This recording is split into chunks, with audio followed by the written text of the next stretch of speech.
As I promised in my previous episode, I'm going to read the translation of the Egyptian stories about Khaemwaset. And it's from a 1915 book called Popular Stories of Ancient Egypt. It's written by Sergi Maspero. This is going to be a very long read. And so what I've done is I've put some of the video footage of my trip to Egypt in the video portion so that you've got something to look at least while I read these amazing stories. And as we go through, I'm going to make my own personal comments on what I'm reading. So look out for the bits where I refer to my very strange dream regressions. At one time, there was a king named Si-Osire, and this king had a son named Setne Khamwas. Now, I must point out at this point that we don't call him that. We call him Khaemwaset or Setne Khamwas. But this book puts him as Setne Khamwas. Setne Khamwas, and the foster brother of Setne Khamwas was called Inaros by name. And Setne Khamwas was well instructed in all things. He passed his time wandering about the necropolis of Memphis to read there the books of the sacred writings and the books of the double house of life, and the writings that are carved on the stelae and on the walls of the temples. He knew the virtues of amulets and talismans. He understood how to compose them and to draw up powerful writings, for he was a magician who had no equal in the land of Egypt. Now, one day when he was walking in the open court of the temple of Ptah, reading the inscriptions, behold, a man of noble bearing who was there began to laugh. Setne said to him, "Wherefore dost thou laugh at me?" The noble said, "I do not laugh at thee, but I can not refrain from laughing when thou dost decipher the writings here which possess no power. If thou desirest truly to read an efficacious writing, come with me. I will cause thee to go to the place where the book is that Thoth wrote with his own hand, and which will put thee immediately below the gods. The two formulae that are written there, if thou recitest the first of them, thou shalt charm the heaven, the earth, the world of the night." This is very Shakespearean, I know, but bear with me because it's still very interesting. In the book, he then goes on to describe other things that one might charm, like the mountains or the waters. So to quote the book again, "Thou shalt understand what all the birds of the heaven and the reptiles say, as many as there are.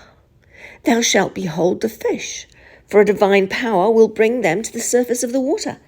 If thou readest the second formula, even when thou art in the tomb, thou shalt resume the form thou hast on earth. Thou shalt also behold the sun rising in the heavens, and his cycle of gods.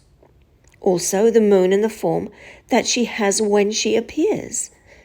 Setne said, "By my life, let it be told me what thou dost wish for, and I will do it for thee. But lead me to the place where the book is." The noble said to Setne, "The book in question is not mine.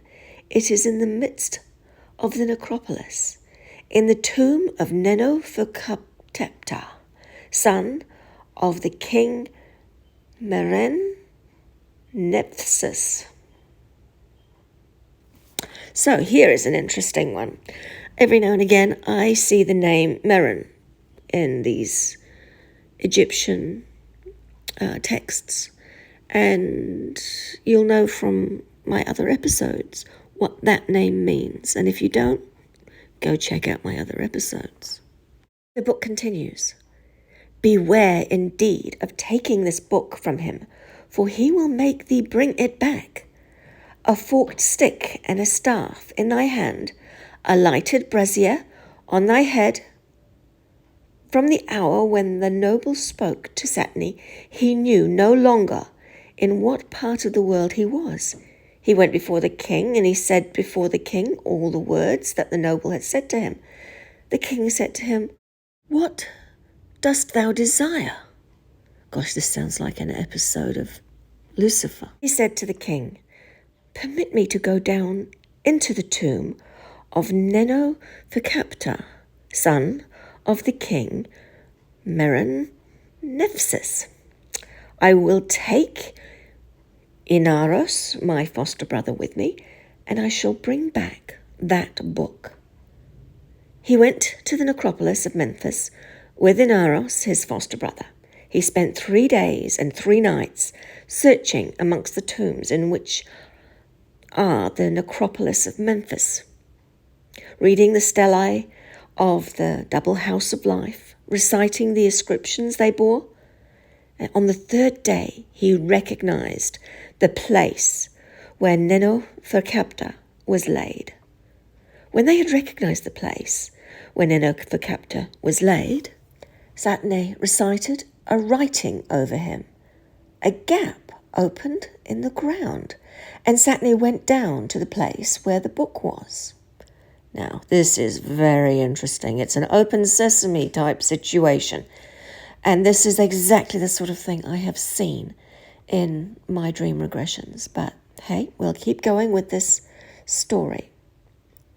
What he first saw, we do not know, because from the fragment discovered by Spielberg, who discovered this story, not the film director, no, a different Spielberg altogether. It appeared that the man met in the forecourt of the temple of Ptah, and that was Neno-Phakapta himself. Again, it gets a little tiny bit weird because it says that he has his wife and son's spirit with him, but he wants them with him permanently. Anyway, I'll read what the book actually says. He says, who only kept his wife and son with him in his tomb temporarily and desired to have them there permanently, and that he reckoned on making use of Setne to transfer their mummies from Koptos, where they had been buried, to the Memphis site necropolis. Setne, in too much haste to go down into the tomb, had not fulfilled all the necessary rites and could not open the door. Neno-Phakapta appeared to him and pointed out to him the expiatory sacrifices demanded by the manes, whatever that is. Crows and vultures conducted him in safety to the appointed place, and at a spot on which they settled there was a stone that Setne raised immediately, and which masked the entrance to the tomb. When he entered, behold, it was as light as if the sun shone there, for the light came from the book and lighted all around. Once again, this is very interesting stuff, and there was lighting in all of these places in my dream regressions, and basically you walked in and it was your presence that turned the light on, and it sent a signal to the next light and the next light and the next light, and as you moved closer to the light, another one would come on, another one would go off, and so I'll get back to the book, yes. And Neno-Phakapta was not alone in the tomb, but his wife, Ahuri, and Myhet, his son, were with him. For though their bodies reposed at Koptos, their double was with him by virtue of the book of Thoth. And when Setne entered the tomb, Ahuri stood up and said to him, Thou, who art thou? He said, I am Setne Khamwas, son of the king Usimares. I have come to have the book of Thoth, that I perceive between thee and Nano for Kepta. Give it me, for if not I will take it from you by force. Ahuri said, I pray thee, be not in haste, but listen first to all the misfortune that came to me because of this book of which thou sayest. Let it be given to me. Do not say that, for on account of it we were deprived of the time we had to remain on earth. I am Ahuri, daughter of the king Meren-Nephthys, and when he whom thou seest here with me is my brother, Neno for Kepta. We were born of the same father and the same mother, and our parents had no other children than ourselves. When I was of age to marry, I was taken before the king at the time of diversion with the king. I was much adorned, and I was considered beautiful. The king said, Behold, Ahuri, our daughter is already grown, and the time has come to marry her. To whom shall we marry Ahuri, our daughter? Now I loved Neno for Kepta, my brother, exceedingly, and I desired no other husband than he. I told this to my mother.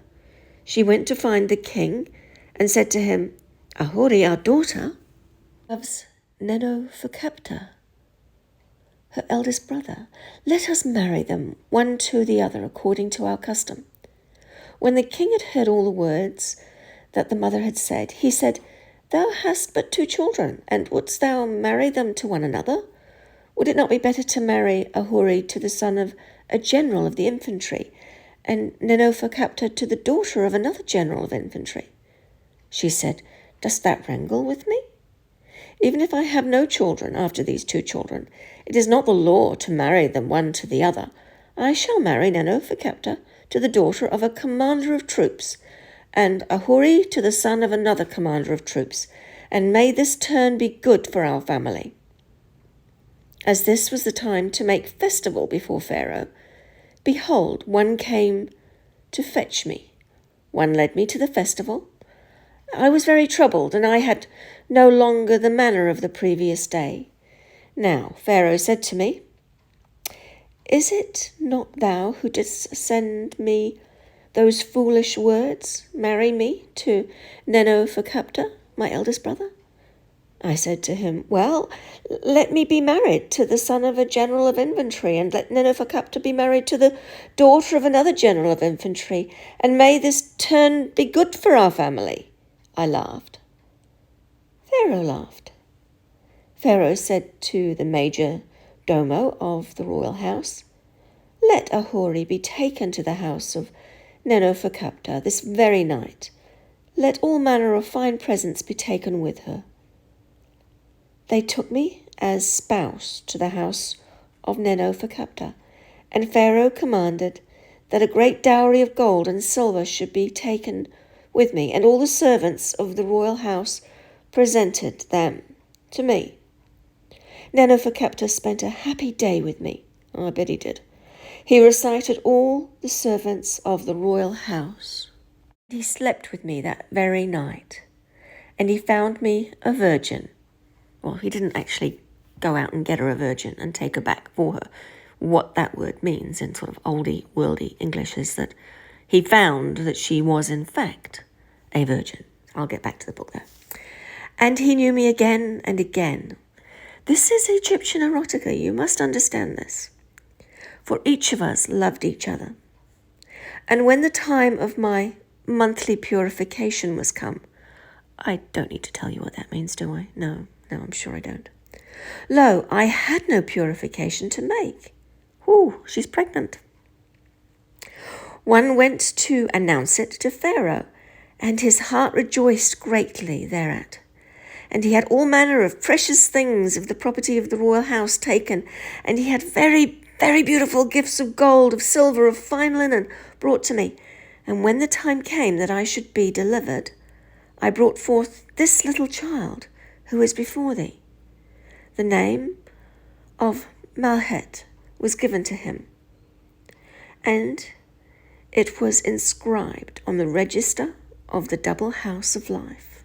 And many days after that, Nenofakapta, my brother, seemed only to be on earth to walk about in the necropolis of Memphis, reading the writings that are in the tombs of the pharaohs and the stelae of the scribes of the double house of life, as well as the writings that are inscribed on them, for he was greatly interested in writings. Now here, this reinforces just how fascinated these slightly more modern ancient Egyptians were in the particularly ancient Egyptians. The book continues. After that, there was a procession in honor of the god Ptah, and Nenofakapta entered the temple to pray. Now, while he walked behind the procession, deciphering the writings that are on the chapels of the gods, an old man saw him and laughed. Nenofakapta, he said to him, wherefore dost thou laugh at me? The priest said, I'm not laughing at thee, but how can I refrain from laughing when thou readest the writings that have no power? If thou verily desirest to read the writings, come to me. I'll cause thee to go to a place where the book is that Thoth wrote with his hand himself when he came here below with the gods. Okay, we've heard this story before. So this guy's meeting the same person, and there's quite a long distance of time between this guy in the tomb and our hero. Then goes on for a bit more repetition, which I will read just for sense of completeness. The two formulae that are written there, if thou recitest the first, thou shalt charm the heavens, the earth, the world of the night, the mountains, the waters. Thou shalt understand that which the birds of the heaven and the reptiles say, as many as there are. Thou shalt see the fish of the deep, for a divine power will rest on the water above them. If thou readest the second formula, even after thou art in the tomb, thou shalt resume the form that thou hast on earth. Now, this is sounding a bit ghostly, isn't it? So, basically, it's saying that if you used this particular spell, even when you're dead, you can come back in spirit. So thou shalt see the sun rising in the heavens with his cycle of gods, and the moon in the form that she has when she appears. So here, I can only assume they're talking about Ra, and they're talking about all the various gods underneath Ra, and the moon goddess. Nenofakapta said to the priest, by the life of the king, let me be told what good thing thou dost wish for, and I will cause it to be given to thee, if thou wilt lead me to the place where this book is. The priest said to Nenofakapta, if thou desirest that I should send thee to the place where the book is, thou shalt give me 100 pieces of silver for my burial, and thou shalt cause the 2 coffins of the wealthy priest to be made for me. Nenofakapta called a page and commanded him that the 100 pieces of silver should be given to the priest. Also, he caused the 2 coffins to be made that he desired. In short, he did all that the priest had said. The priest said to Nenofakapta, the book in question is in the midst of the sea of Koptos in an iron coffer. The iron coffer is in a bronze coffer. The bronze coffer is in a coffer of cinnamon wood. The coffer of cinnamon wood is in a coffer of ivory and ebony. The coffer of ivory and ebony is in a coffer of silver. And the coffer of silver is in a coffer of gold. And the book is in that. And there is a skein of reptiles around the coffer, in which is the book, and there is an immortal serpent rolled around the coffer in question. From the hour that the priest spake to Nenofakepta, he knew not in what part of the world he was. He came out of the temple. He spake with me of all that had happened to him. He said to me, I go to Koptos. I will bring back that book, and after that I will not again leave the country of the north. But I rose up against the priests, saying, Beware of Ammon for thyself, because of that which thou hast said to Nenofakepta, for thou hast brought me, disputing thou hast brought me war. And the country of the Thebad, I find it hostile to my happiness. I raised my hand to Nenofakepta that he should not go to Koptos. But he didn't listen to me. He went before the Pharaoh, and he spake to the Pharaoh all the words that the priest had said to him. Pharaoh said to him, What is the desire of thy heart? Oh dear, we're back at Lucifer again. Oh well, never mind. He said to him, Let the royal cage be given to me fully equipped. I shall take Ahuri, my sister, and Malhet, my child, to the south with me. I shall bring back the book, and I shall not leave this place again. The cage, fully equipped, was given to him. We embarked on it, we made the voyage, we arrived at Koptos. When this was told to the priests of Isis of Koptos, and to the superior of the priests of Isis, behold, they came down to us. They came without delay, before Nenofakepta and their wives came down before me. We disembarked, and we went to the temple of Isis and of Harpocrates. Nenofakepta caused a bull to be brought, a goose, and wine, to be presented as offering and a libation before Isis of Koptos and Harpocrates. We were then conducted to a house which was very beautiful and full of all manner of good things. Nenofakepta spent 5 days diverting himself with the priests of Isis of Koptos, while the wives of the priests of Isis of Koptos diverted themselves with me. When the morning of the following day came, Nenofakepta caused a large quantity of pure wax to be brought before him. He made it a bark and filled it with its rowers and sailors. He recited a spell over them. He brought them to life. He gave them breath. He threw them into the water. He filled the royal cage with sand. He said farewell to me. He embarked, and I placed myself on the sea of Koptos, saying, I know what will happen to him. He said, Rowers, row for me to the place where the book is. And they rowed for him by day as by night. When he had arrived there in 3 days, he threw sand in front of him, and a chasm opened up in the river.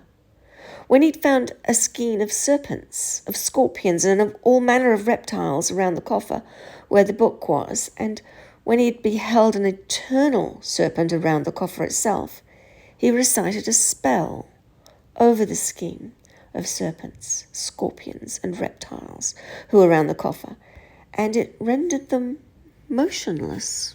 Now, this sounds very, very similar to some of the ancient Atlantean technology that I speak of in my episodes. But hey, we won't go there. We'll go straight back to the book. He came to the place where the eternal serpent was. He attacked him, and he slew him. The serpent came to life and took form again. He attacked the serpent a second time and slew him. The serpent came back to life again. He attacked the serpent a third time. He cut him in 2 pieces, and he put sand between the 2 pieces. The serpent died, and he did not again take his previous form. Does this sound like a self-repairing robot to you? It does to me. It sounds very similar to other things that I have seen, and that making some distance between the 2 parts meant that it couldn't easily come back together. So he put some sand distance between them, and they weren't able to rejoin, at least not quickly. Nenofakapta went to the place where the coffer was, and he recognized that it was an iron coffer. He opened it, and he found a bronze coffer. Hey, the story was the other way round before. Never mind. He opened it and found an ivory and ebony coffer. He opened it and found a silver coffer. He opened that and found a gold coffer. He opened that and found that the book was inside. He drew the book in question out of the gold coffer and recited a formula of that which was written in it. He enchanted the heaven, the earth, the world of the night, the mountains, the waters, understood all that was spoken by the birds of the heaven, the fish of the waters, the beasts of the mountain. He recited the other formula of the writing, and he behold, the sun as it mounted the sky, with the cycle of gods, the moon rising, the stars in their form. He beheld the fishes of the deep, for a divine force rested on the water above them. He recited a spell over the water, and it made it return to its former shape. He re-embarked. He said to the rowers, "Row for me to the place where Ahuri is." They rowed for him by day as by night. When he arrived at the place where I was, in 3 days, he found me sitting near the Sea of Koptos. I was not drinking nor eating. I was doing nothing in this world. I was like a person arrived at the good dwelling. I said to Nenofakapta, "By the life of the king, grant that I see this book for which you have taken all this trouble." He put the book in my hand. I read one of the formula of the writing, which was there. And I enchanted the heaven, the earth, the world of the night, the mountains, the waters.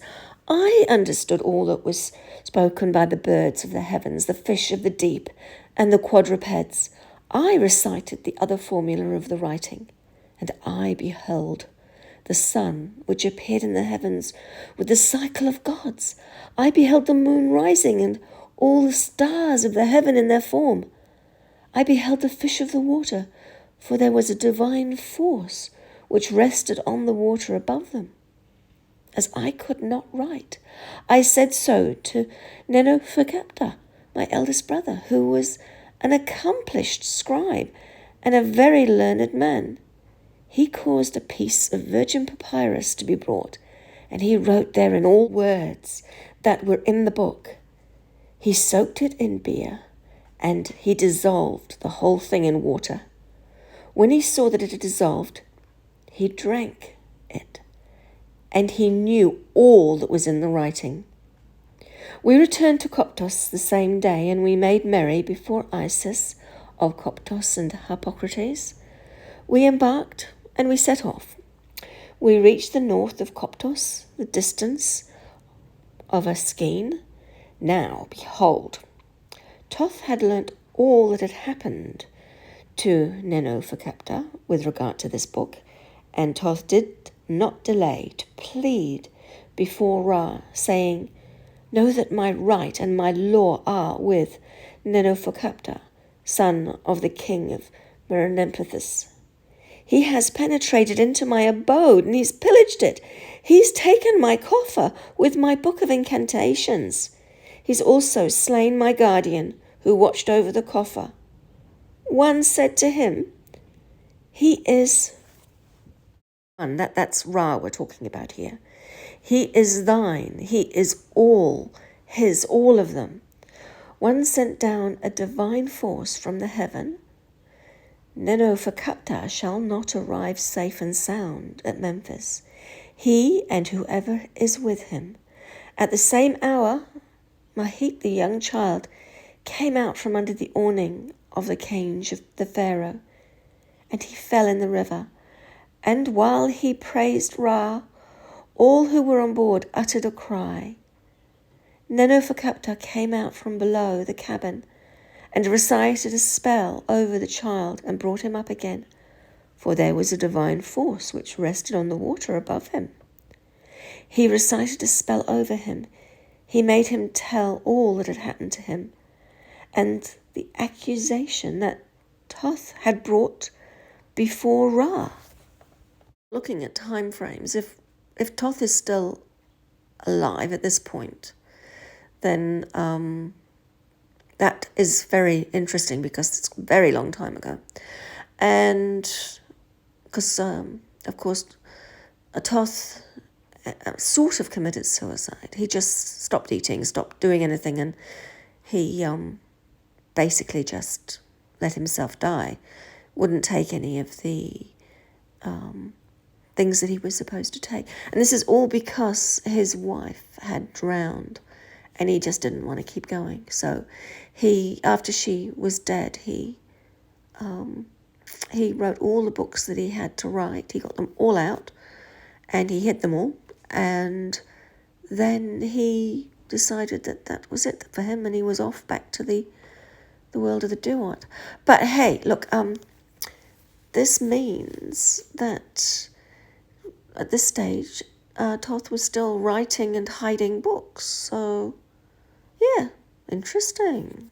Back to what the wife of Nenofakapta was talking about.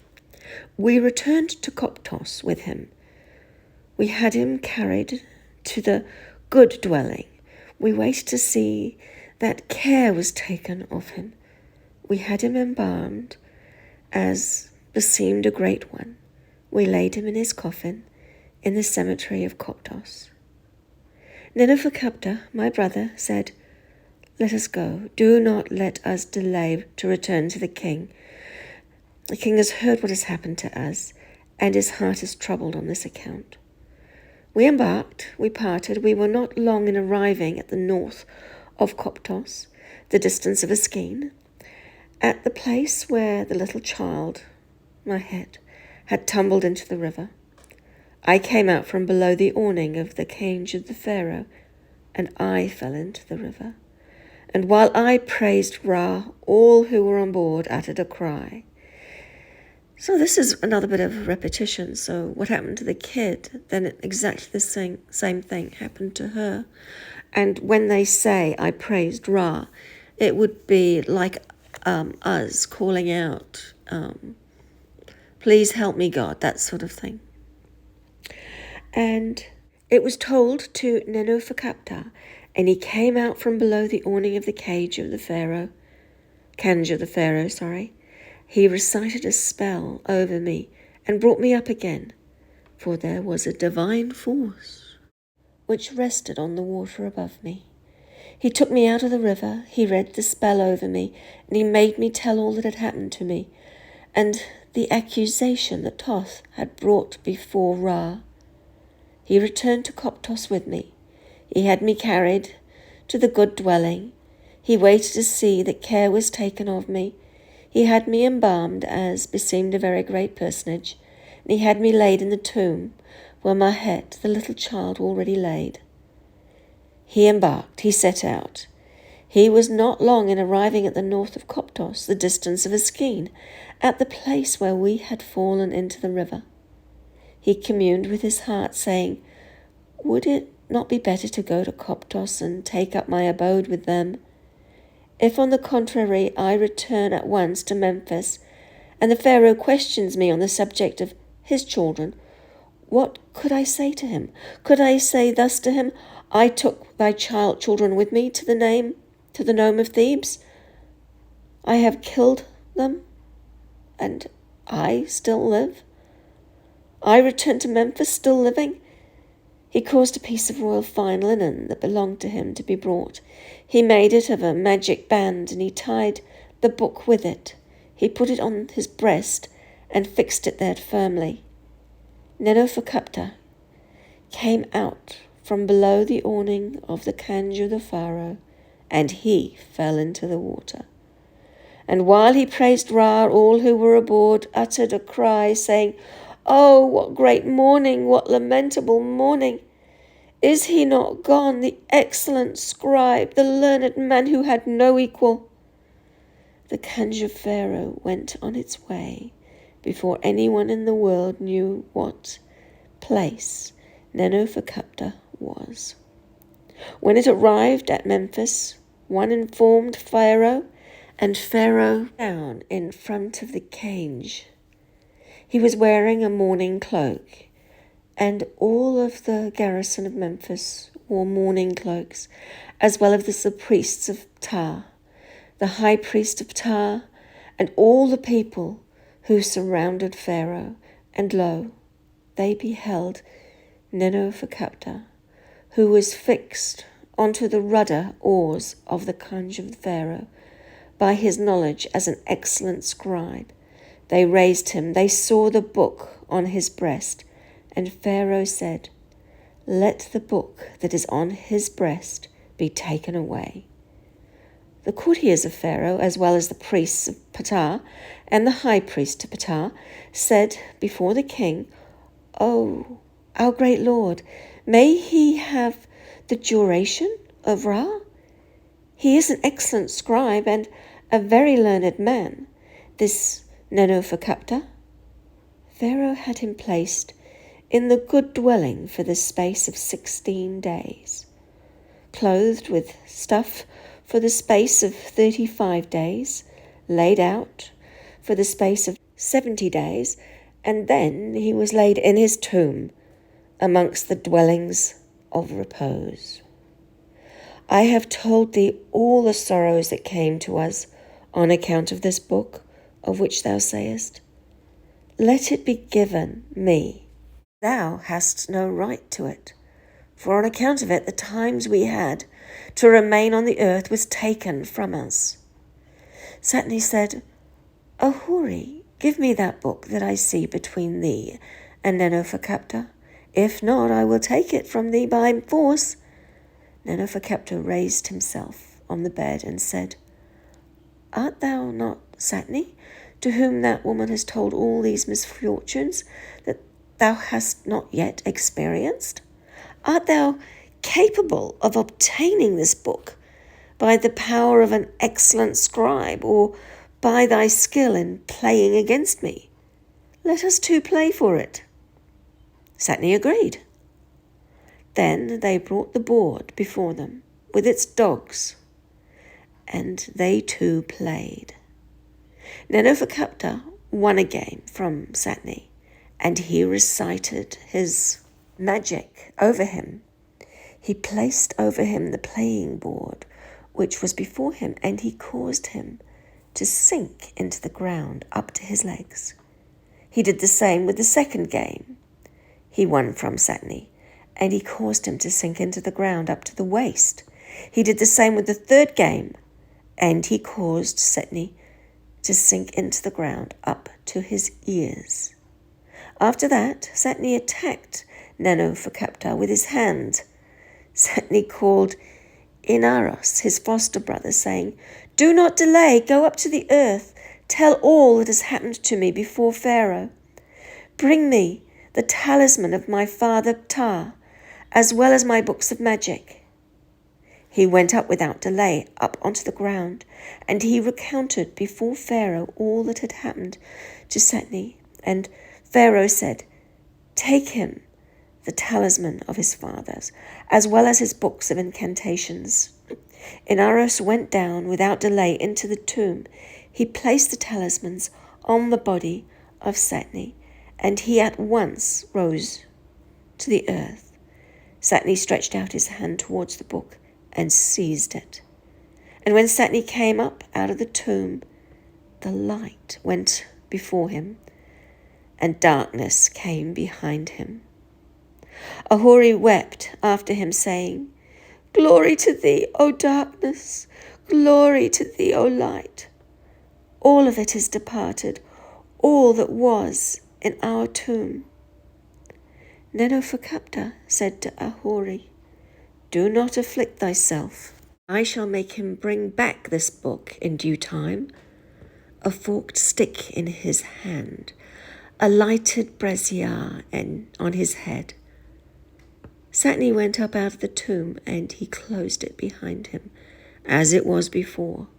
Setne went before Pharaoh, and he recounted to Pharaoh all that had happened to him on account of the book. Pharaoh said to Setne, "Replace this book in the tomb of Nenofakepta, like a wise man. If not, he will force thee to take it back. A forked stick in thy hand and a lighted brazier on thy head. But Setne did not listen to him. He had no other occupation in the world than to spread out the roll and to read it. It mattered not to whom. After that, it happened one day when Setne was walking on the forecourt of the temple of Ptah. He saw a woman, very beautiful, for there was no woman who equaled her in beauty. She had much gold upon her, and there were young girls who walked behind her, and with her were servants to the number of 52.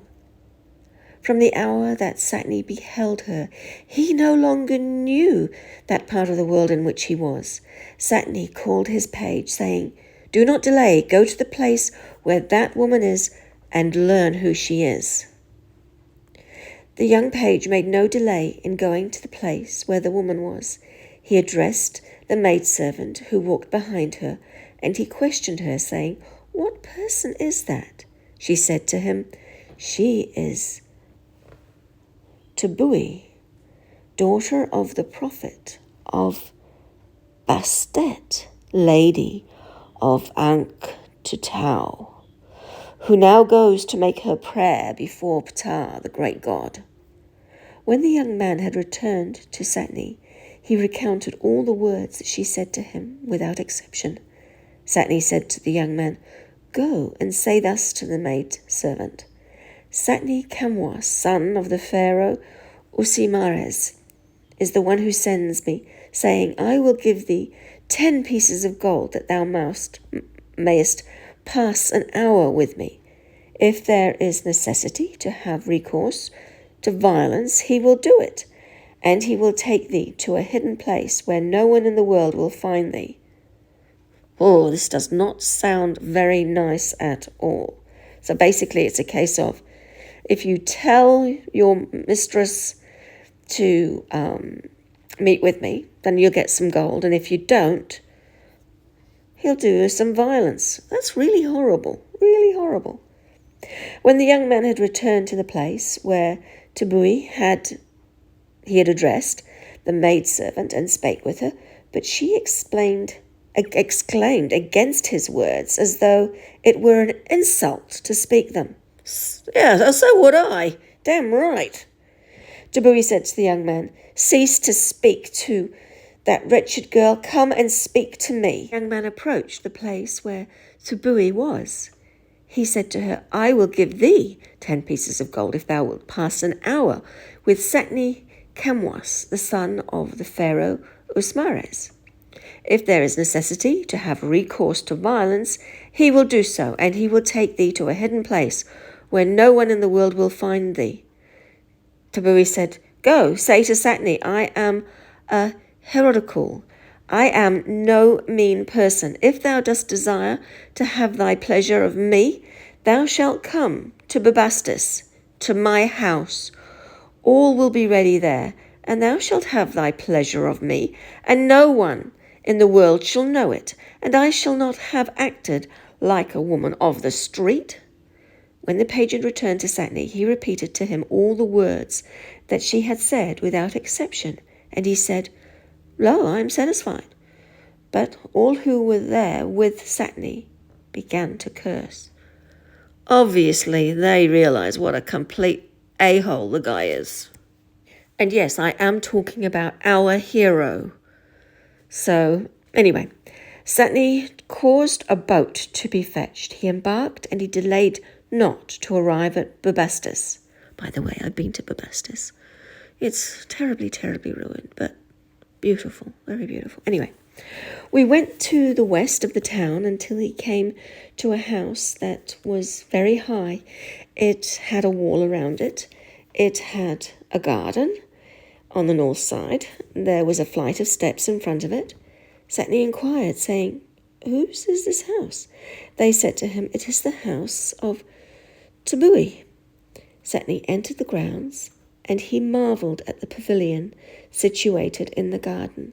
While they told him, Tabui she came down and she took the hand of Setne, and she said to him, "By my life, the journey to the house of the priest of Bastet, lady of Ankh-Utaui, at which thou art arrived, is very pleasant to me.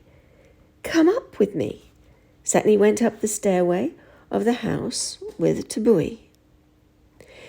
He found the upper story of the house sanded and powdered with sand and powder of real lapis lazuli and real turquoise. There were several beds there spread with the stuff of royal linen, and also many cups of gold on a stand. They filled a golden cup with wine and placed it in the hand of Setne. And Tabui said to him, "Will it please thee to rest thyself?" He said to her, "That is not what I wish to do." They put scented wood on the fire. They brought perfumes of the kind that are supplied to Pharaoh, and Setne made a happy day with Tabui, for he had never before seen her equal. I wonder if Tabui had such a good day as well, or if it was just him that had the good time. Then Setne said to Tabui, "Let us accomplish that for which we have come here." She said to him, "Thou shalt arrive at thy house, that where thou art. But for me, I am a Herodule. I am no mean person.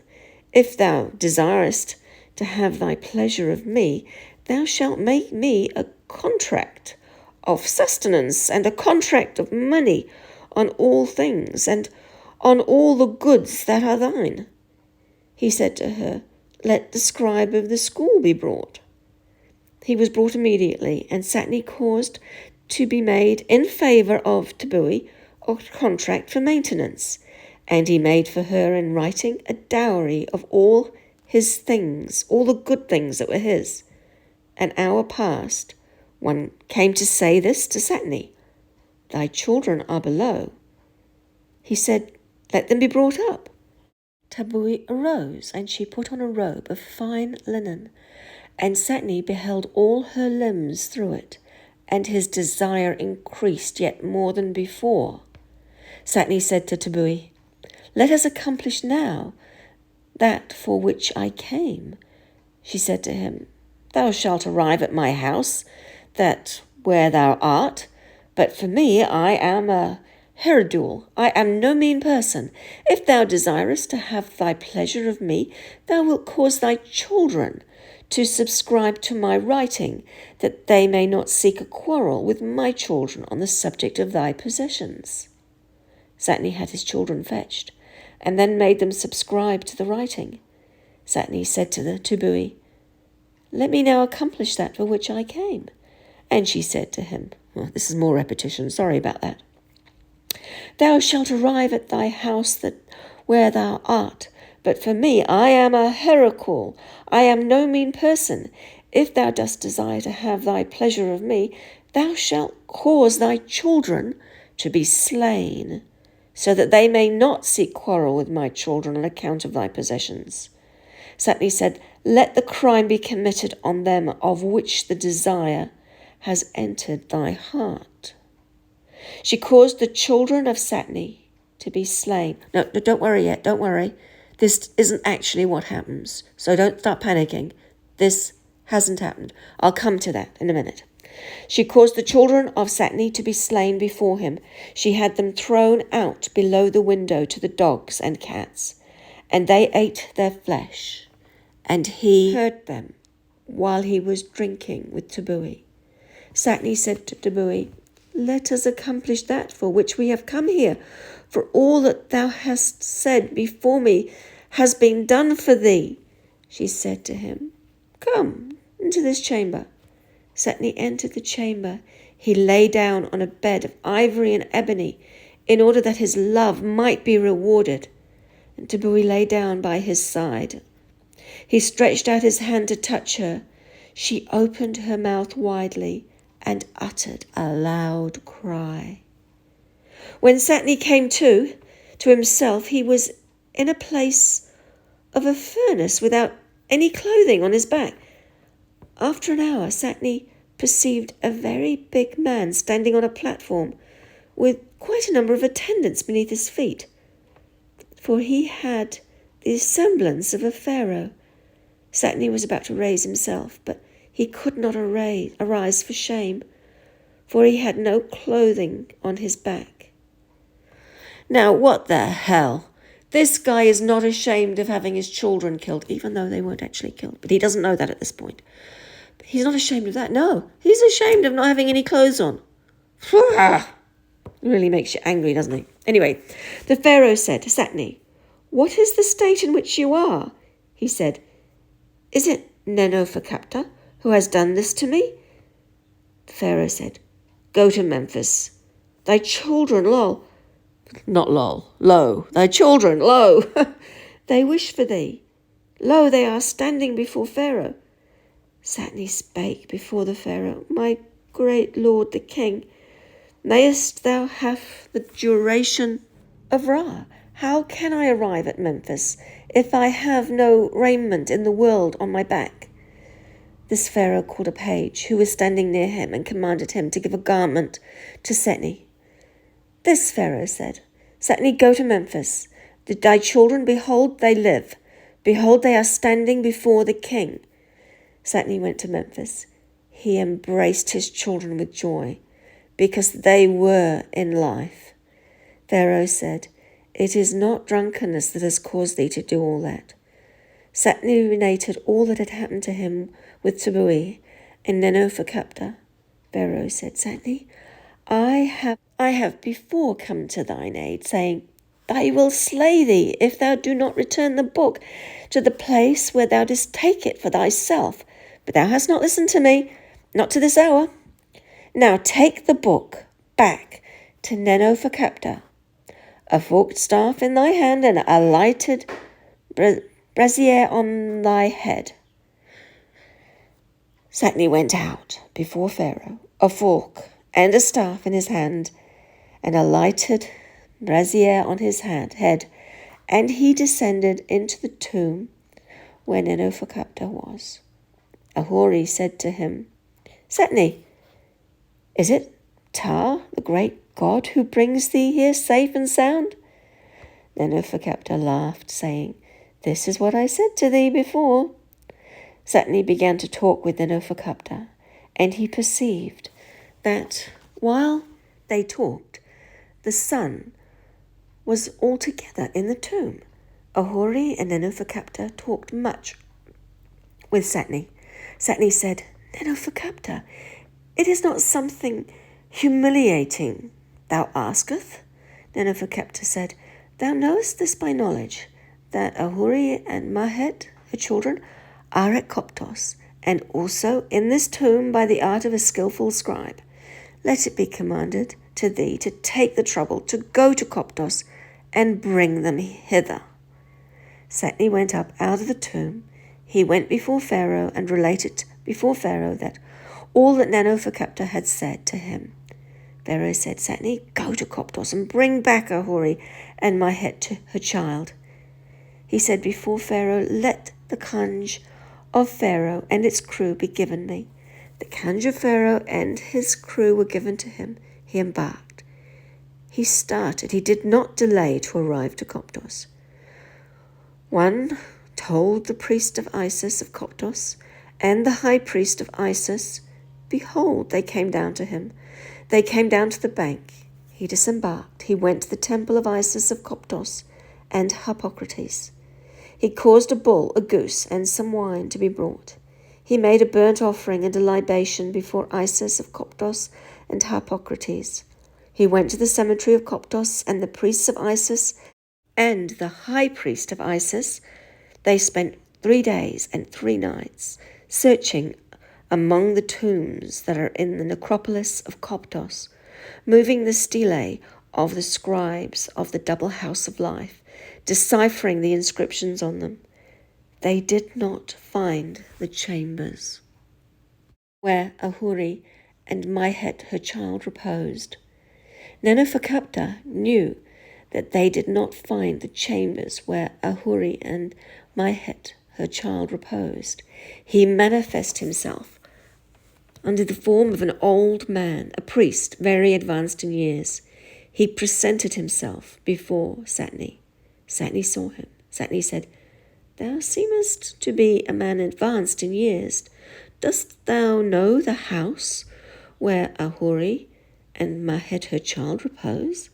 The old man said to Setne, "The father of my father said to the father of my father, the chambers where Ahuri and Mahet her child repose are below the southern corner of the house of the priest." Setne said to the old man, "Perchance the priest hath injured thee, and therefore it is that thou wouldst destroy his house?" The old man said to Setne, "Let a good watch be kept on me while the house of the priest is destroyed. And if it happens that Ahuri and Mahet her child are not found under the southern corners of the house of the priest, let me be treated as a criminal." A good watch was kept over the old man. The chamber where Ahuri and Mahet her child repose was found below the southern angle of the house of the priest. Setne caused these great personages to be carried to the kanj of the pharaoh and be taken then to the house of the priest, rebuilt as it was before. Nenofakapte made known to Setne that it was he who had come to Koptos to discover for them the chamber where Ahuri and Mahet her child reposed. Setne embarked on the kanj of the pharaoh. He made the voyage. He did not delay to arrive at Memphis, and all the escort were there with him.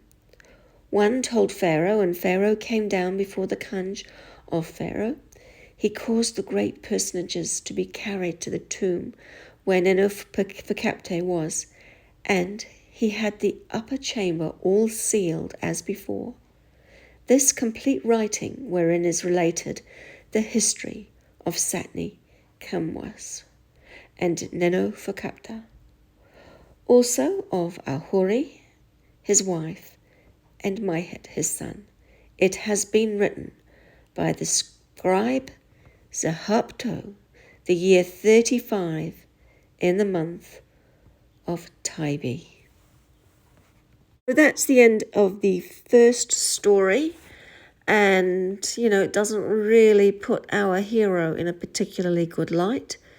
It makes him look like a real womanizer who'd even have his own children put to death to satisfy his own desires. But, hey, that's Egyptian literature for you. And but this story does give us a lot of really interesting insights from the ancient places being searched by these people to the things that they were looking for were secrets, magic, things that were left behind by the so-called gods.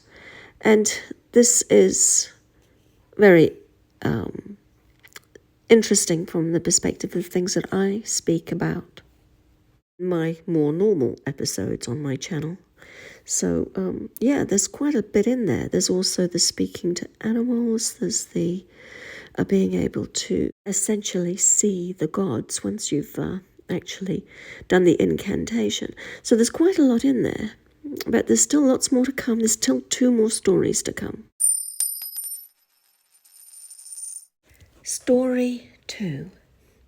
There was at one time a king named Si-Osire, and among his children he had one called Setne, who was a scribe, skilled with his fingers, and very learned in all matters. He was more expert than any man in the world in the arts in which the scribes of Egypt excel, and there was no sage to compare with him in the entire land. And after that it chanced that the chiefs of the foreign lands sent a message to Pharaoh to say to him, "This is what my lord saith. Who is there here who could do such and such a thing that my lord has devised under such and such conditions?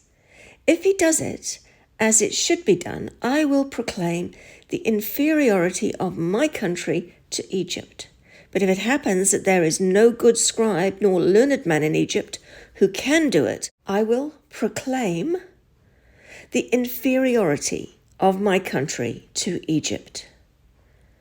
Now, when he had spoken thus, King Usimares called his son Setne and repeated to him all the things that the messenger had said to him. And his son Setne at once gave him the right reply that the chief of the foreign country had devised, and the messenger was obliged to proclaim the inferiority of his country to the land of Egypt. And none of the chiefs who had sent messengers could triumph over him, for the wisdom of Setne was great, so that there was no ruler in the world who dared to send messengers to Pharaoh. And after that, it chanced that Setne had no man-child by his wife, Mahittuah Skit, and it afflicted him greatly in his heart. And his wife, Mahittuah Skit, was greatly afflicted with him.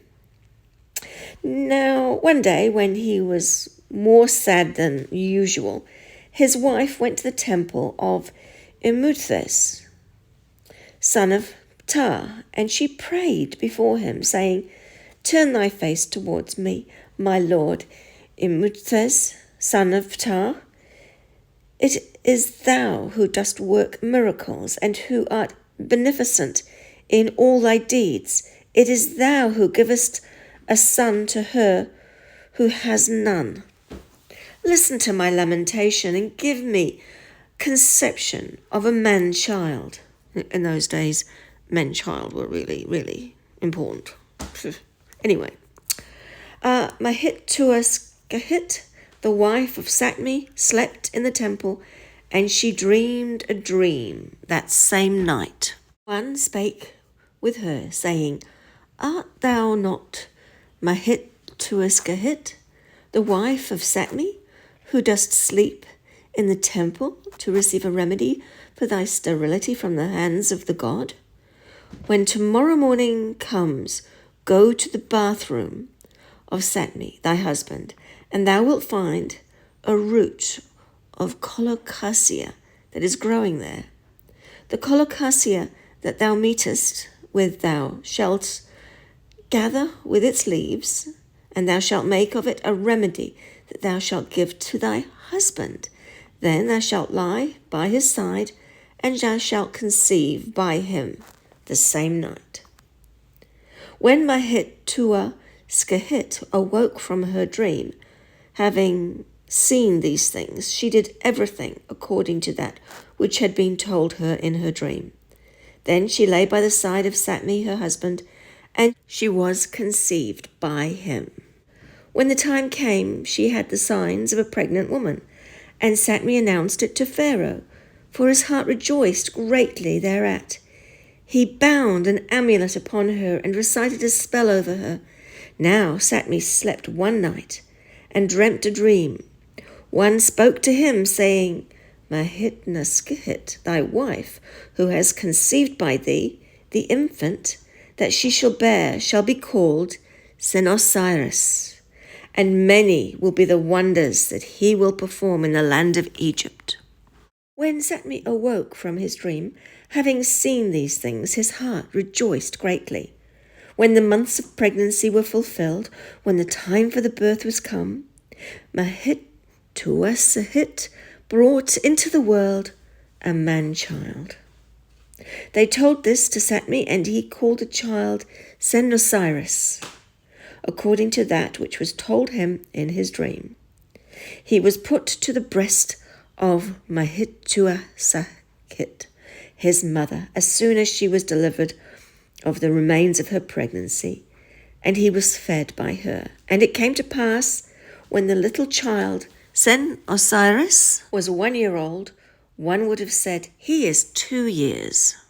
And when he was 2, one would have said, He is 3 years old. So vigorous was he in all his limbs. It came to pass, however, that Setne could not live an hour without seeing the little child, Se-Osire. So great was the love he bore him. When he became big and strong, he was sent to school. In a little time he grew more than the scribe who had been given him as master. The little child, Se-Osire, began to read the books of magic with the scribes of the double house of life and the temple of Ptah, and all who heard him were lost in astonishment. Setne delighted in taking him to the festival before Pharaoh, so that all of the magicians of Pharaoh could compete with him, and he remained ahead of all of them. And after it all came to pass, one day when Setne was washing himself for the festival on the roof of his apartment, the little boy, Se-Osire, was washing with him to go also to the festival at that hour, behold, Setne heard a voice of lamentation, which was very loud. He looked out from the roof of his dwelling, and lo, he saw a rich man being carried to his burial in the mountains, with much lamentation and plenitude of honours. He looked down a second time at his feet, and behold, a poor man was being carried out of Memphis, rolled in a mat, alone, and without a man in the world who walked behind him. Setne said, "By the life of Osiris, Lord, oh, Amenti, let there be done for me in Amenti. For as for these rich ones who have great lamentation, and not these poor ones who are carried to the mountain without pomp or honour." Se-Osire, his little child, said to him, "Let there be done to thee in Amenti that which is done for the poor man in Amenti, and may that not be done to thee in Amenti that is done to the rich man in Amenti." When Setne heard these words that Se-Osire, his little child, had said to him, his heart was greatly afflicted, and he said, "Is that which I hear the voice of a son who loves his father?" Se-Osire, his little child, said to him, "If it please thee, I will show thee, each in his place, the poor man who was not wept for, and the rich man over whom there was lamentation." Setne asked, "And how wilt thou do this, my son, Se-Osire?" And after that, Se-Osire, the little child, recited from his little book of magic. He took his father, Setne, by the hand, and led him to a place that he did not know of in the mountain of Memphis. It contained 7 large halls, and in them were men of all conditions. They crossed 3 of the halls, the first 3 without anyone stopping them. But on entering the 4th, Setne perceived persons who ran and moved about, while the asses ate behind them. Others had their food, water and bread, and it was hung above them, and they leapt up to pull it down, while others dug holes under their feet to prevent their reaching it. When they arrived at the 5th hall, Setne perceived the venerable manes who were each in their proper place, but those who were guilty of crimes stood at the door as suppliants, and the pivot of the door of the 5th hall was fixed on a single right eye of a man who prayed and uttered great cries. When they arrived at the 6th hall, Setne perceived the gods of the council of the men of the people of Amenti, who were each in their proper place, while the doorkeepers of Amenti called the cases. When they arrived at the 7th hall, Setne perceived the image of Osiris, the great god, seated on his throne of fine gold and crowned with a diadem with 2 feathers. Anubis, the great god, on his left, and the great god Thoth on his right. The gods of the council of the people of Amenti on his left, and on his right the balance set up in the middle, in front of them, where they weighed misdeeds against good deeds, while Thoth, the great god, performed the part of scribe, and Anubis addressed them. Him whose misdeeds they found more numerous than good deeds, they delivered to Amite, who was the bitch belonging to the lord of Amenti. They destroyed his soul and his body, and did not permit him to breathe any more. Him whose good deeds they found more numerous than his evil deeds, they led him amongst the gods of the council of the lord of Amenti, and his soul goes to heaven amongst the venerable names. Him whose merits they find equal with his faults, him they place among the mains, furnished with amulets, who serve Sokar Osiris. Then Setne perceived a personage of distinction, clad in the materials of fine linen, and who was near the place where Osiris was, in a very lofty rank. While Setne marvelled at all that he saw in Amenti, then Osiris placed himself before him, saying, "My father, Setne, dost thou not see that high personage clad in the raiment of fine linens, and who is near the place of where Osiris is? It is the poor man whom thou sawest, who was carried out of Memphis, with no one accompanying him, rolled in a mat. He was taken to Hades. His misdeeds were weighed against the merits he had while on earth, and the merits were found more numerous than the misdeeds.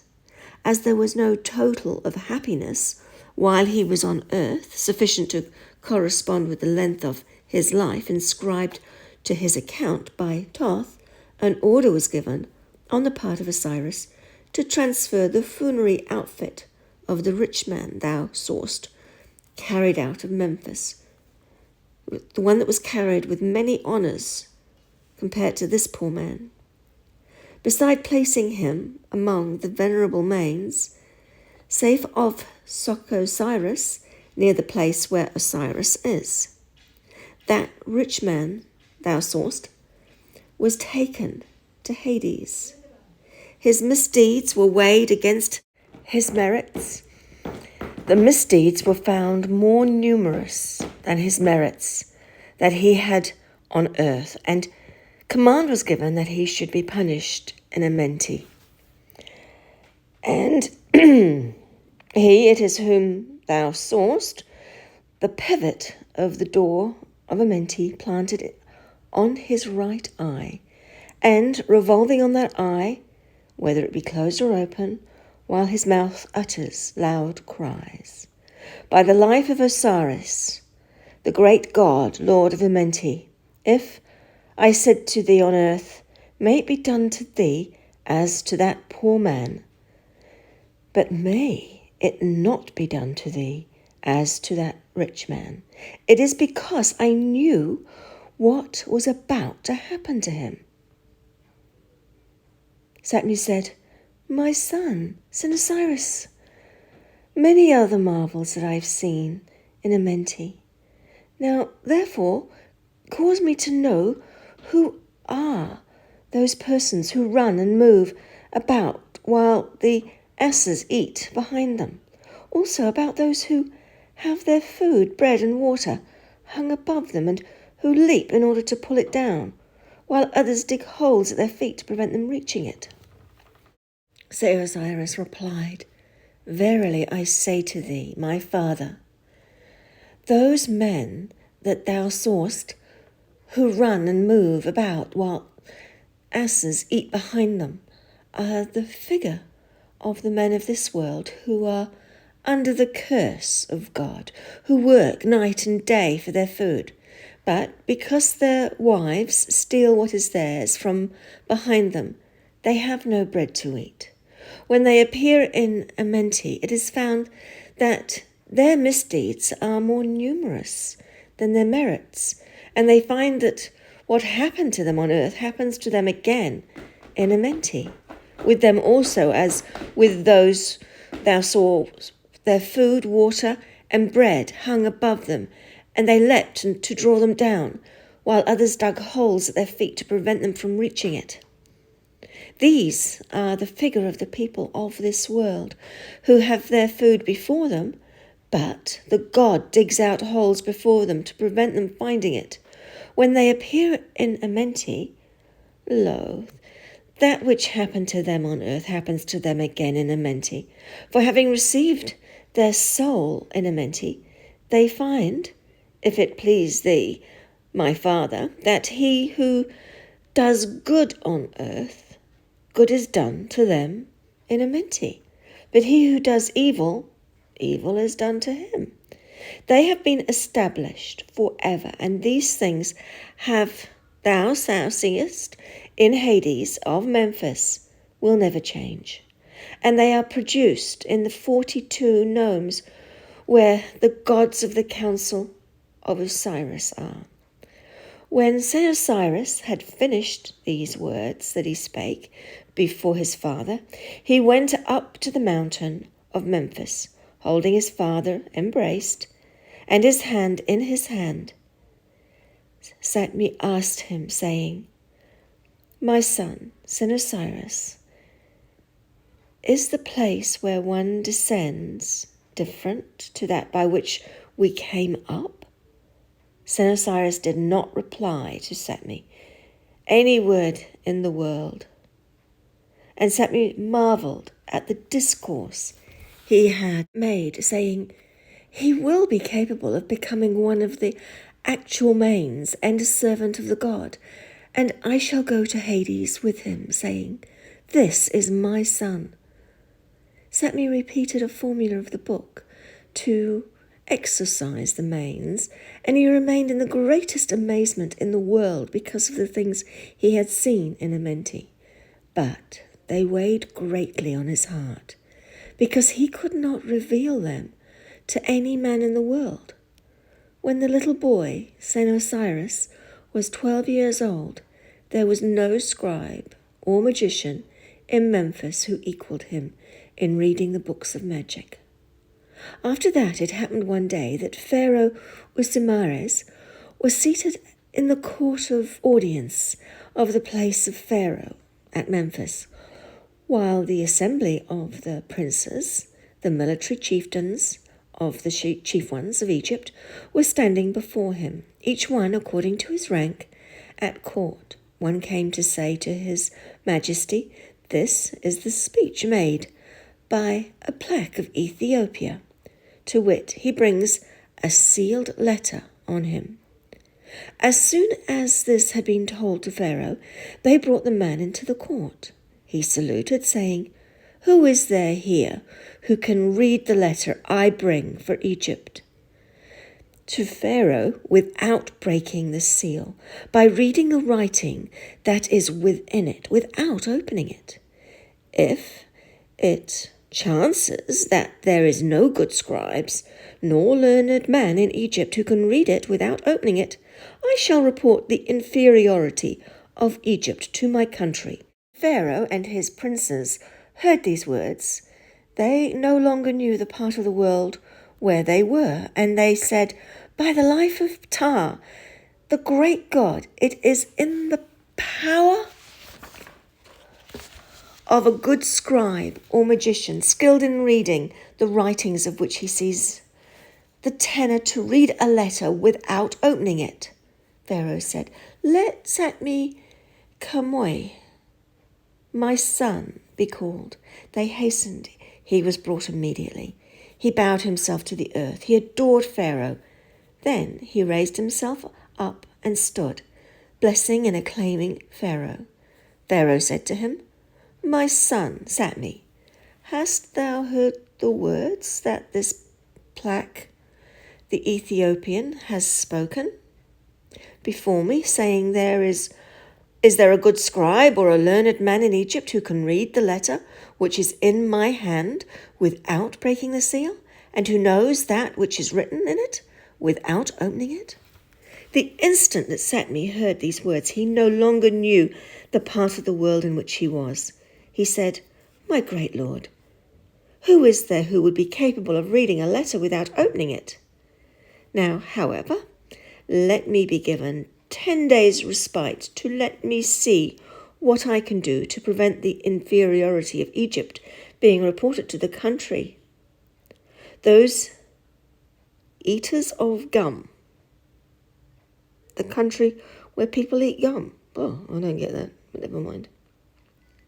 Oh, right, there's a little note at the bottom. This is an insult intended for that country, and it's because of the poverty that their country was forced upon them to obtain food by collecting gum of various kinds from the forest trees. Okay, well, it's not really a particularly unpleasant insult, but hey. Pharaoh said, "They are granted to my son, Setne. A lodgment to which he could retire was assigned to the Ethiopian. They prepared for him various things after the fashion of Ethiopia. Then Pharaoh rose up in the court, his heart extremely sad, and lay down without eating or drinking. Setne returned to his apartments, still without knowing the part of the world in which he was." By the way, you hear this quite a lot. When they say they don't know where in the world they are, it means that they're confused. It's like either a shock or something, and they go, "Oh my goodness, I don't know where I am." So it's very similar to things today, saying today. He wrapped himself in his garments from head to foot, and he lay down, still without knowing the part of the world in which he was. They informed Mahit-Tuashit, his wife. She came to the place where Setne was. She passed her hand below his garments, and she said to him, "My brother, Setne, no fever of the body, suppleness of the limbs, ailment, sadness of heart." He said to her, "Leave me, my sister, Mahit-Tuashit. The matter about which my heart is troubled is not a matter that would be well to disclose to a woman." I guess they were still pretty sexist in those days, I suppose. I don't know. Anyway, the little boy, Si-Osire, then entered. He bent over Setne, his father, and said to him, "My father, Setne, wherefore art thou lying down? Thy heart is troubled. The matters that thou hast within thy heart tells me that I might drive them from thee." He replied, "Leave me, my child, Si-Osire. The matters which are in my heart thou art not of age to concern thyself with." Si-Osire said, "Tell me them, that I may calm my heart and thy heart with regard to them." Setne said to him, "My son, Si-Osire, it is a plague from Ethiopia which has come to Egypt, bringing on a sealed letter and saying, 'Is there anyone here who could read it without opening it?' If it chances that there is neither good scribe nor sage in Egypt capable of reading it, I shall report the inferiority of Egypt to the land of Ethiopia." I laid me down, my heart troubled, concerned this, my son Si-Osire. When Si-Osire heard these words, he laughed long. Setne said to him, Why did thou laugh?" He said, "I laugh to see thee thus laid down, thy heart troubled for so small a matter. Rise, my father, Setne, for I will read the letter that is being brought to Egypt, without opening it, and also I will find what is written in it without breaking the seal." When Setne heard these words, he rose up suddenly and said, "What is the guarantee for the words that thou hast spoken, my child, Si-Osire?" He said to him, "My father, Setne, go to the chambers on the ground floor of thy dwelling, and every book that thou shalt draw from its vase, and I will tell thee what book it is. I will read it without seeing it, standing before thee in the chambers of the ground floor." Setne arose, he stood upright, and all that Si-Osire had said, Si-Osire did, and did it to the full. Se-Osire read all the books that Setne his father took before him without opening them. Setne went up from the chambers of the ground floor, more joyful than anybody in the world. He did not delay to go to the place where the Pharaoh was. He related before him all the things that the child Se-Osire had said to him in their entirety, and the heart of Pharaoh rejoiced thereat extremely.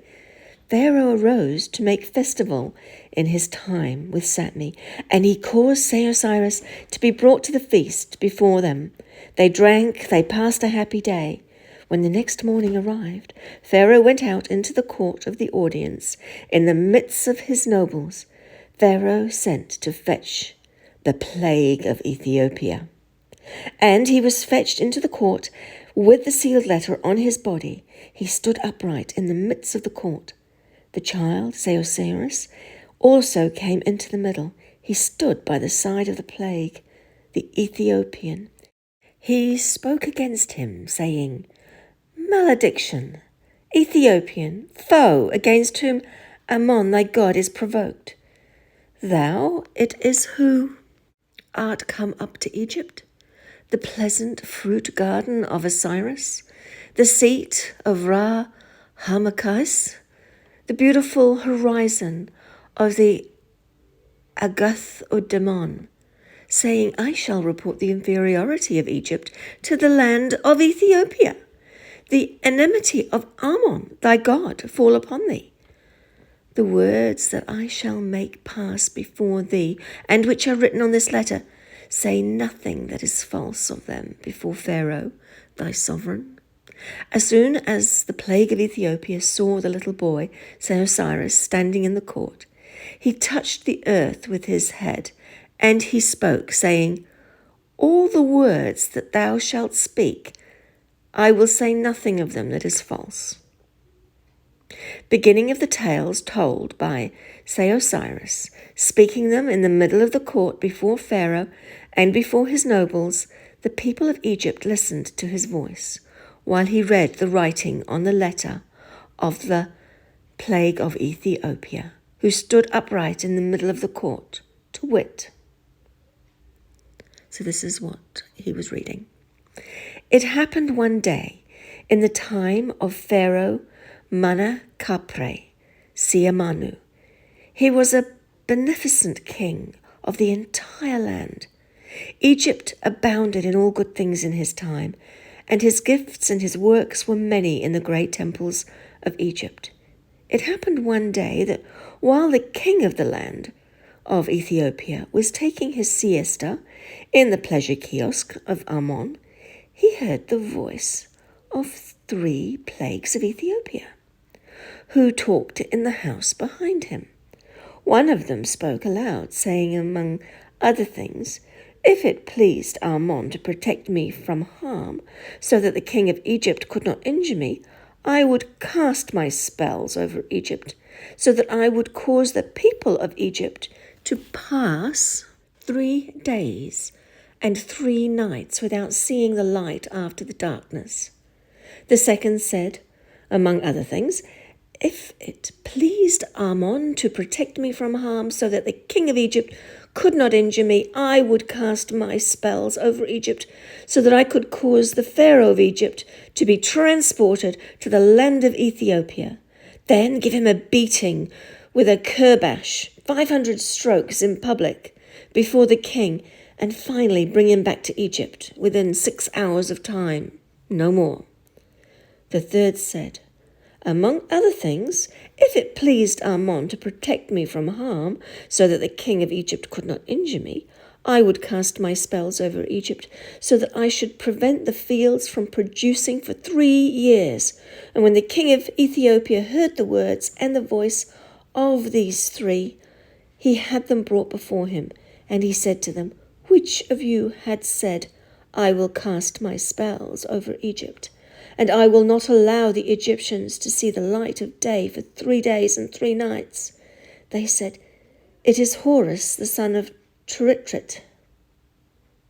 He said, Which of you has said, I will cast my spells over Egypt? I will bring Pharaoh to the land of Ethiopia, and I will have a beating administered to him with a curbash, 500 blows in public before the king, and then I will cause him to be taken back to Egypt in 6 hours of time, no more. And they said, It is Horus the son of Chenabit. He said, Which of you have said, I will cast my spell over Egypt, and I will prevent the fields producing during 3 years? And they said, It is Horus the son of Trifit. The king said to Horus, the son of Khaemwaset, Execute thy magic deed by thy book of magic, as Ammon lives, the bull of Meroe, my God. If thy hand accomplishes that which is pleasing, I will do thee good in abundance. Horus, the son of Khaemwaset, fashioned a litter of 4 bearers of wax. He recited a magic writing over them. He breathed on them violently, and he gave them life. He commanded them, saying, You shall go to Egypt. You shall bring the Pharaoh of Egypt to the place where the king is, and a beating of the curbash shall be given to him, 500 blows in public before the king, and then you shall take him back to Egypt, the whole done in 6 hours of time, no more. They said, Truly, we will omit nothing. The sorceries of the Ethiopian, therefore, went into Egypt. They made themselves mistresses of the night. They made themselves mistresses of Pharaoh Menakapre, Sia Manu. They carried him to the land of Ethiopia, where the king was. They administered a beating to him with the curbash, 500 blows in public before the king. Then they carried him back to Egypt. The whole was done in 6 hours of time, no more. Thus Si-Osire told these tales, relating them in the middle of the court before Pharaoh and before his nobles. And the people of Egypt listened to his voice while he said, The enmity of Ammon, thy God, fall upon thee. The words that I have made to pass before thee, are they indeed those that are written in the letter that thou hast in thy hand?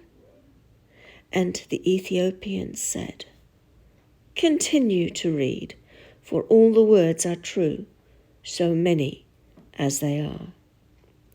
Si-Osire said before Pharaoh, Then after these things had come to pass, Pharaoh Siamanu was brought back to Egypt, his loins exceeding bruised with blows, and he lay down in the chapel of the city of Horus, his loins exceedingly bruised with blows.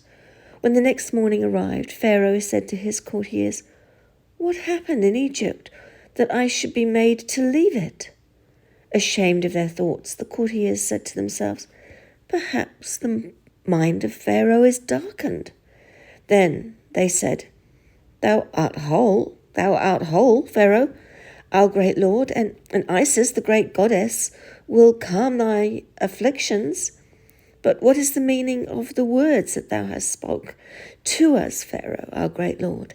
Since thou dost sleep in the chapel of the city of Horus, the gods protect thee. The Pharaoh arose. He showed the courtiers his back exceedingly bruised with blows, saying, By the life of Ptah, the great god, I was carried to the country of Ethiopia during the night. A beating was administered to me with the curbash, 500 blows in public before the king. Then I was brought back to Egypt. The whole was done in 6 hours of time, no more. When they saw the loins of Pharaoh greatly bruised with blows, they opened their mouths for great cries. Now Menakapre Siamanu had a master of the mystery of the books. His name, Horus, the son of Panishi, who was extremely learned. When he came to the place where the king was, he uttered a loud cry, saying, My lord, those are the sorceries of the Ethiopians. by the life of thy house, I will cause them to come to thy house of torture and execution. Pharaoh said to him, Do it quickly, that I may not be carried to the country of Ethiopia for another night. The master of the mystery, Horus, son of Panashi, went at once. He took his books with his amulet to the place where Pharaoh was. He read a formula to him. He bound an amulet onto him to prevent the sorceries of the Ethiopians taking possession of him. Then he went out from before Pharaoh. He took his bowls of perfumes and libation vases. He embarked on a boat, and he went without delay to Khnumanu. He entered the temple of Khnumanu. He offered incense and water before Thoth, 9 times great, Lord of Hermopolis, the great god, and he prayed before him, saying, Turn thy face to me, my lord Thoth, so that the Ethiopians may not report the inferiority of Egypt to the land of Ethiopia. It is thou who didst create magic by spells, thou who didst suspend the heavens, establish the earth and Hades, and placed the gods with the stars. Let me know the way to save Pharaoh from the sorceries of the Ethiopians. Horus, the son of Panashi, slept in the temple, and he dreamt a dream the same night.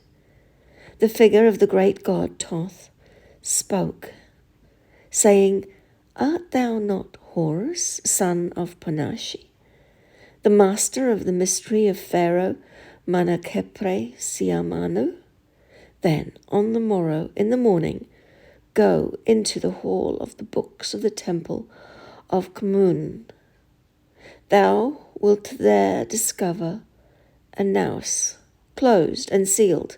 Thou shalt open it, and thou shalt find there a box containing a book, one that I wrote with my own hand.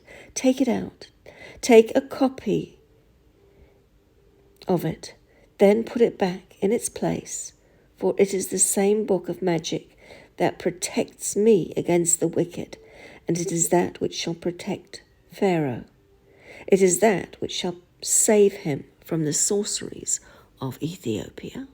When therefore Horus, the son of Panashi, awoke from his dream, having seen these things, he found that which had chanced to him by a divine act, and he acted in everything as it had been said to him in his dream. He did not delay to go to the place where the Pharaoh was, and he made him a charm written against the sorcery. When it was the second day, the sorceries of Horus, son of Khaemwaset, returned to Egypt during the night, to the place where the Pharaoh was.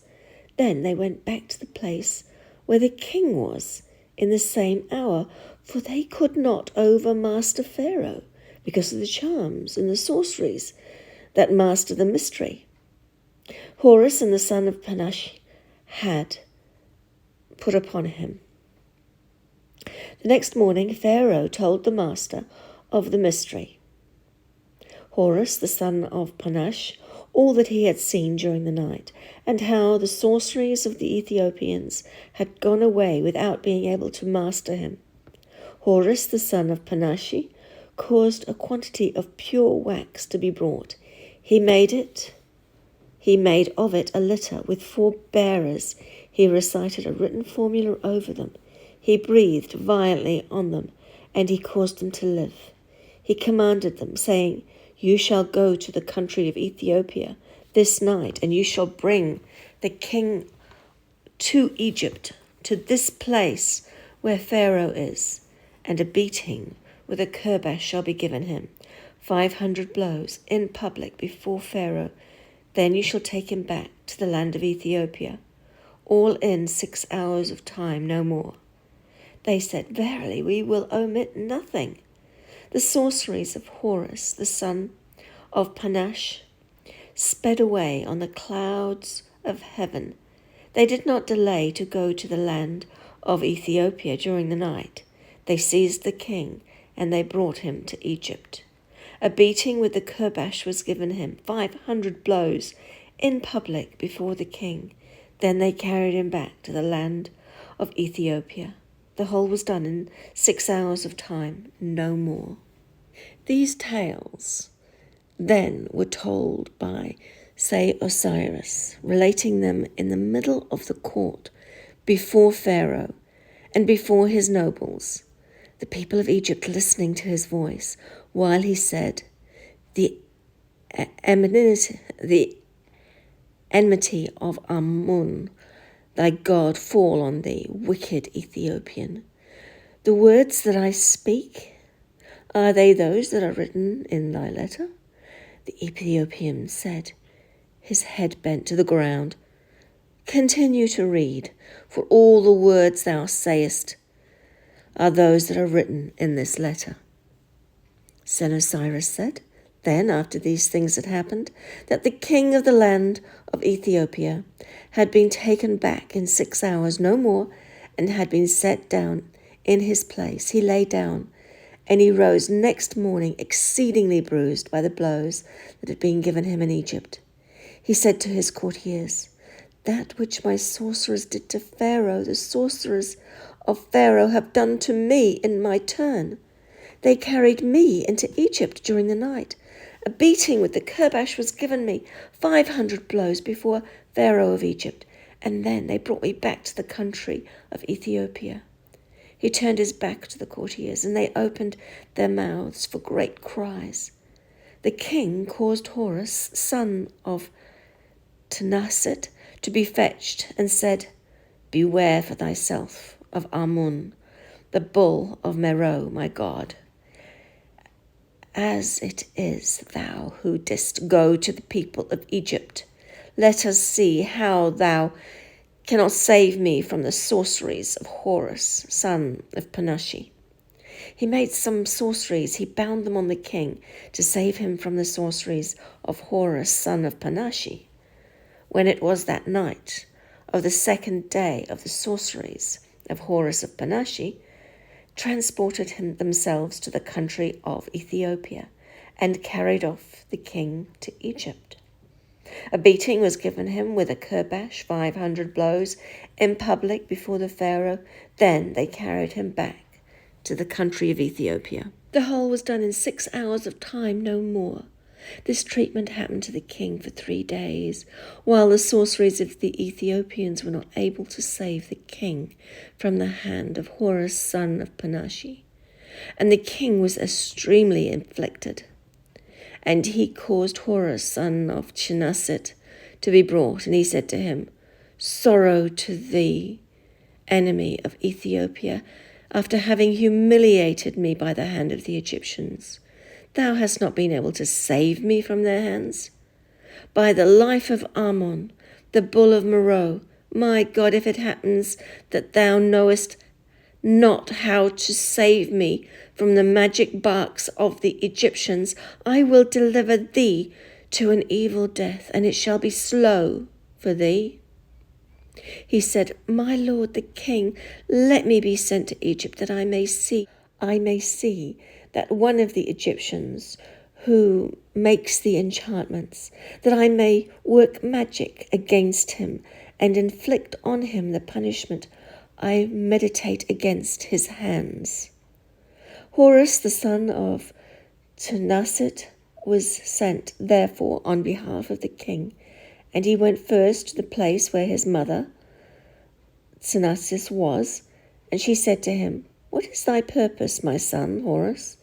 He said to her, The sorceries of Horus, son of Panashi, have overmastered my sorceries.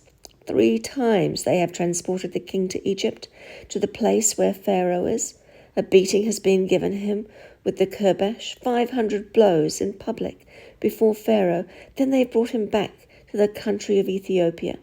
The whole is done in 6 hours of time, no more, and my sorceries have not been able to save him from their hands. And now the king is exceedingly angry with me, and to avoid his delivering me to a slow and evil death, I wish to go to Egypt to see him who makes these sorceries, and to inflict on him the punishment that I meditate against his hands. And she said, Be wise, O my son Horus, and do not go to the place where Horus, son of Panashi, is. If thou goest to Egypt to conjure there, beware of the men of Egypt, for thou cannot strive with them, nor conquer them, so that thou wilt not return to the country of Ethiopia, ever. He said to her, This is nothing to me, that which thou sayest. I cannot but go to Egypt to cast my spells there. Sennacherib's mother said to him, If then thou must go to Egypt, arrange some signs between thee and me. If it chances that thou art vanquished, I will come to thee to see if I can save thee. He said to her, If I am vanquished, when thou drinkest or when thou eatest, the water will become the colour of blood before thee. The provisions will become the colour of blood. The sky will become the colour of blood. When Horus, son of Khaemwaset, had arranged these signs between him and his mother, he made his way to Egypt. Having eaten his sorceries, he journeyed from that which Ammon made, as far as Memphis, and to the place where Pharaoh was, tracking out, who made magic of written spells in Egypt. When he arrived in the court of audience before Pharaoh, he spoke with a loud voice, saying, Hello, who is he who will perform sorceries against me in the court of audience in the place where Pharaoh abides, in the sight of the people of Egypt? The 2 scribes in the house of life, or only the scribe of the house of life, who has enchanted the king, bringing him to Egypt, notwithstanding me. After that he had spoken on this wise Horus the son of Panashi, who was standing in the court of audience before Pharaoh, and said, Hello, Ethiopian foe! Art thou not Horus, son of Khaemwaset? Art thou not he who, in order to charm me in the orchards of Ra, having with thee thy Ethiopian companion, didst plunge with him into the water, and did let himself float with him below the mountains to the east of Heliopolis? Is it not thou who hast been pleased to cause Pharaoh thy master to travel, and to has haste bruised him, and blows at the place of the king of the Ethiopians? And who dost now come to Egypt, saying, Is there not someone here to make sorceries against me? By the life of Atumu, the master of Heliopolis, the gods of Egypt have brought thee here to repay thee in their country. Take courage, for I come to thee. When Horus, son of Panashi, said these words, Horus, son of Khaemwaset, answered him, saying, Art thou not he whom I taught the sayings of the jackal, who makes enchantments against me? The Ethiopian plague performed a deed of magic by his book of magic. He caused a flame to burst forth in the court of the audience, and Pharaoh, as well as the great ones of Egypt, uttered a great cry, saying, Hasten us, chief of the writings, Horus, son of Panashi. Horus, the son of Panashi, did a formula of magic. He produced from the sky a rain of the south above the flame, and it was extinguished. In a moment, the Ethiopian performed another deed of magic by his book of magic. He caused an immense cloud to appear over the court of audience, so that no one perceived any longer his brother or his companion. Horus, the son of Panash, recited a writing to the sky, which dispersed it, so that it stilled the evil wind that breathed in it. Horus, the son of Khaemwaset, performed another deed of magic by his book of magic. He caused an enormous roof of stone, 200 cubits long and 50 wide, to appear above Pharaoh and his princes, and that in order to separate Egypt from his king, the land from its sovereign. Pharaoh looked up. He perceived the roof of stone above him. He opened his mouth with great cry, he and the people who were in the court of audience. Horus, the son of Panash, recited a written formula. He caused a papyrus barge to appear. He caused the stone roof to be placed on it, and the barge went away with it to the immense haven, the great lake of Egypt. The Ethiopian knew that he was incapable of combating the sorcerer of Egypt. He performed a deed of magic by written spells so that no one saw him any more in the court of audience, and that with the intention of going to the land of Ethiopia. But Horus, the son of Panash, recited a writing over him and unveiled his enchantment.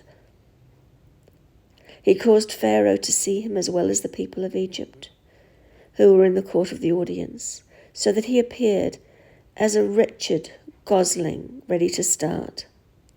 Horus, the son of Panish, recited a writing over him, turned him over on his back, with a fowler standing over him, a pointed knife in his hand, on the point of doing him an evil turn.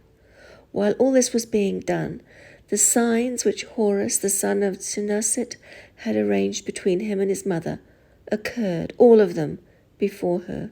She did not delay to go up to Egypt in the form of a goose, and she stopped above the place of the Pharaoh. She called with all her voice to her son, who had the form of a wretched bird menaced by the fowler. Horus, son of Panashi, looked up to the sky. He saw Khaemwaset under the form in which she was, and he recognized that she was the Ethiopian. He recited a writing against her. He turned her over on her back, and the fowler stood over her with a knife, ready to deal death. She cast off the form in which she was. She assumed the form of the Ethiopian woman, and she prayed, saying, "Do not come against us, Horus, son of Panashi, but forgive us this criminal deed.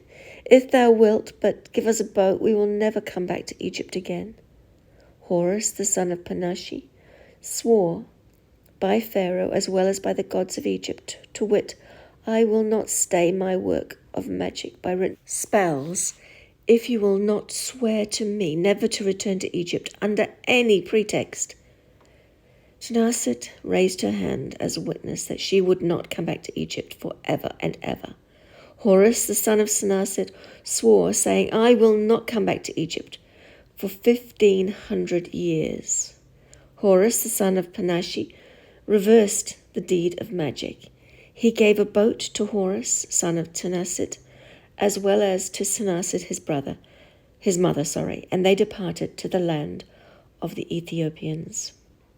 This discourse Si-Osire uttered before Pharaoh, while the people listened to his voice, and Setne, his father, beheld all, the Ethiopian being prostrated with his forehead to the ground. Then he said, "By the life of thy countenance, my great lord, the man here before thee, Horus, the son of Khaemwaset, the same, whose doings I recount, who has not repented of that he did before, but who has come back to Egypt after 1,500 years to cast his enchantment over it. By the life of Osiris, the great god, lord of the amenity, before whom I go to rest, I am Horus, son of Panash, I who stand here before Pharaoh. When I learnt in Amenti that this Ethiopian enemy was going to hurl sacrilege against Egypt, as there was no longer a good scribe or sage in Egypt who could contend with him, I implored Osiris in Amenti to allow me to appear again on earth to prevent his reporting the inferiority of Egypt to the land of Ethiopia. Command was given on the part of Osiris to return me to earth. I came back as a seed until I met with Satme, the son of Pharaoh, on the mountain of Heliopolis, or Memphis. I grew in that plant of colocasia in order to enter a body, and he bore again on earth to make enchantments against that Ethiopian enemy who is there in the court of audience. Horus, son of Panashi, performed a deed of magic by written spells in the form of Si-Osire against the plague of Ethiopia. He surrounded him with fire, which consumed him in the midst of the court, in the sight of the Pharaoh, as well as of the nobles and the people of Egypt. Then Si-Osire vanished as a shadow from before Pharaoh and his father Satme, so they saw him no more. Pharaoh marveled more than anything in the world, as well as his nobles, at the things that he had seen in the court of audience, saying, "There has never been a good scribe nor sage equal to Horus, son of Panashi, and there will never again be another of his like after him." Satme opened his mouth with a great cry, because that Si-Osire had vanished like a shadow, and he saw him no longer. Pharaoh rose from the court of audience, his heart very afflicted with that which he had seen. Pharaoh commanded that preparations should be made in the presence of Setne to entertain him well on account of his son Si-Osire, and to comfort his heart. When the evening came, Satme went to his lodging, his heart greatly troubled, and his wife Mahit-Tua Skahit lay down by his side, and she conceived of him that same night.